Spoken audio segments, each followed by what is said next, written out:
All right. What's how much growth has happened from spring to fall drills? What are your expectations, and how much better can it be? Well, I expect us to be pretty sharp tomorrow when we practice.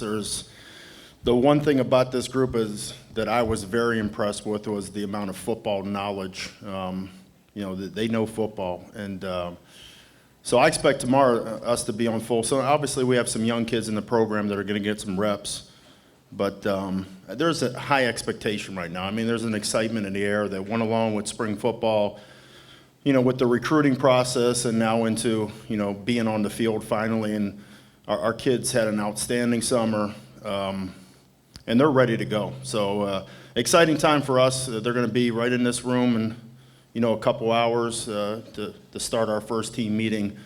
But just being around the building and the kids being up in the offices, you can tell they're very excited. Coach, over the years, this organization has been known for outstanding offense and lackluster defense. Of course, Coach Herman says that the operative word is physical and smarts. How do you go about transitioning and building a unit that matches those expectations, number one, being very physical and playing smart football? Yeah, it's a great question. If you ask Coach Herman, our plan to win is to play great defense. And from a standpoint of the physical and mental toughness, that's the culture of this program right now, and that's what Coach Herman, and he relays that message down to us, and it's a must for us to get our units, and together we do it as a team. The physical toughness part about it is how we train.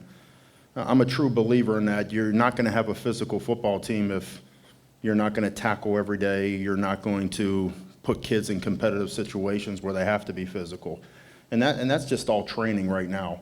So to kind of answer your question, that's what we plan on doing. I think everybody here has heard Coach Herman talk about this is going to be an extremely physical camp, and he's going to be a man of his words. And there's a reason behind it, because you just can't go out and talk about we want to do this physically, and this is you got to do it. And hopefully through that training part of it, when we get into the opener, the fan base will see that.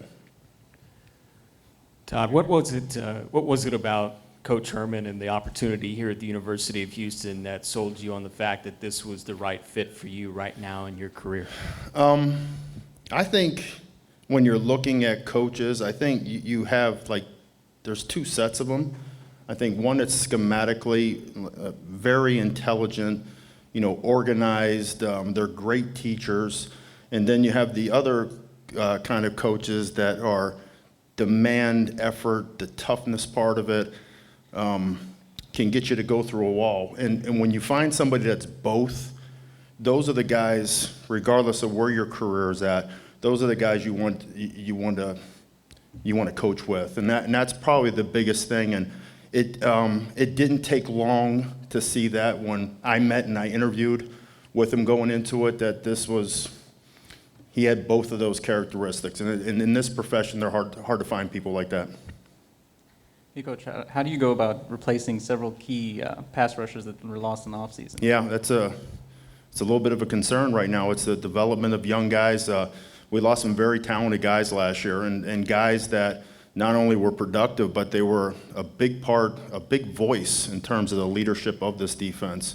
So there's some guys that will cause some matchup problems that we have going. I won't get into specifics with it, but we might have to, create some different looks and some different things to get it. But to answer your question, some guys have come along a little bit. I'm really, really anxious to watch some of the guys up front and watch them pass rush, do some things naturally on their own. And then when we hone in on what we think they can do really well, then we'll create some packages for them.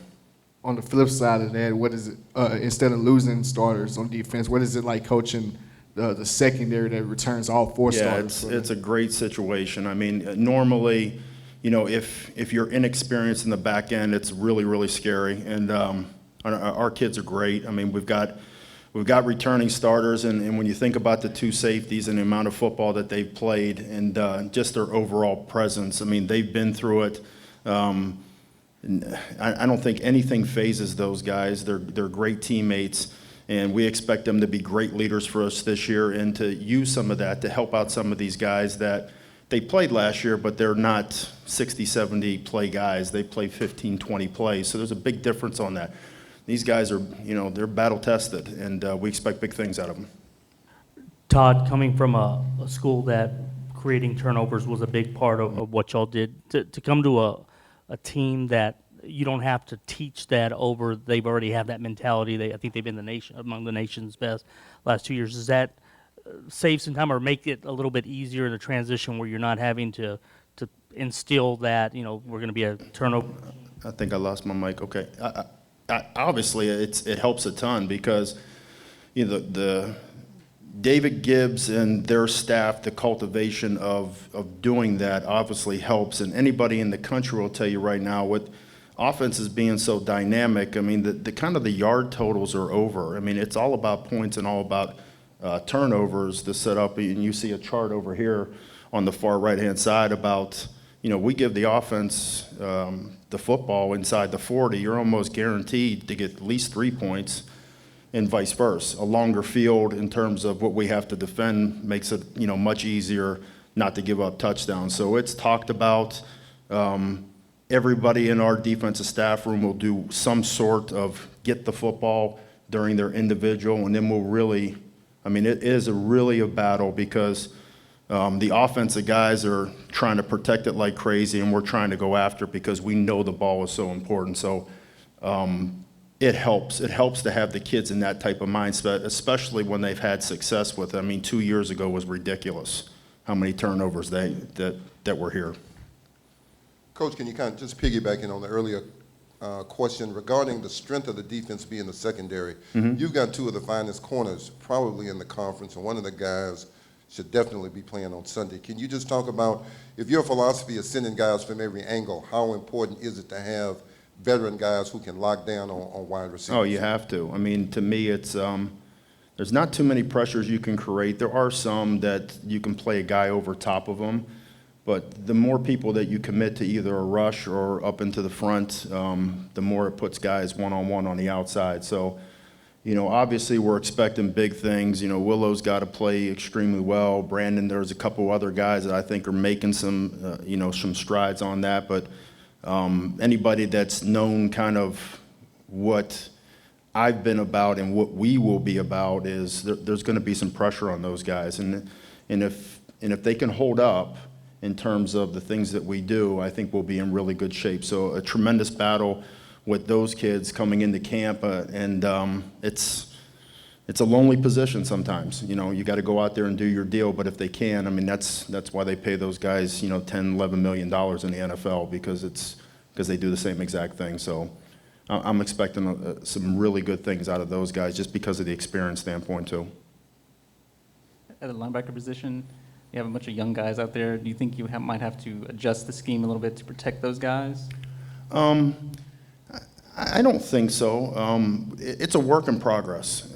I coach the position. I know where we have to get to. We're not there, but I don't think we're somewhere around the corner either. We have to continue, and my biggest thing will be for those guys is to be extremely physical. And I think if we can do that part of it, and if we can be extremely physical, because we do have speed, we can run. If we can do those two things, and as the younger guys up front start to develop, I think it's all kind of one and the same. So it's a little bit unique of a system. It's going to be 3-4 based. There will be some different fronts, obviously. But those guys have to play well. If we don't play well at linebacker, we will not be a good defense. And I'll be the first one to tell you because by running this package, they can't be. So there's going to be a lot of pressure on those guys. They know, and we remind them in meeting rooms that it's not only about that part of it, but it's a leadership standpoint. It's in the middle of the defense, and they've got to play at a high level.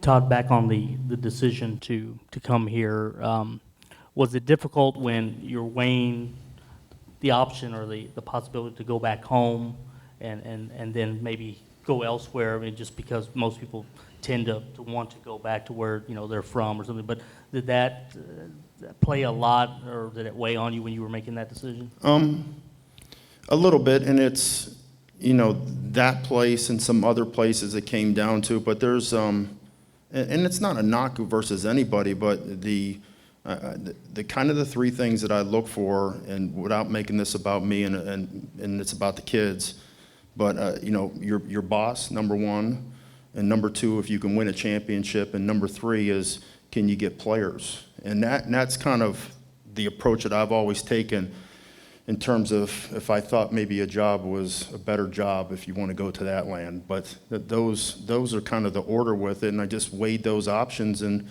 in this place I couldn't say no to.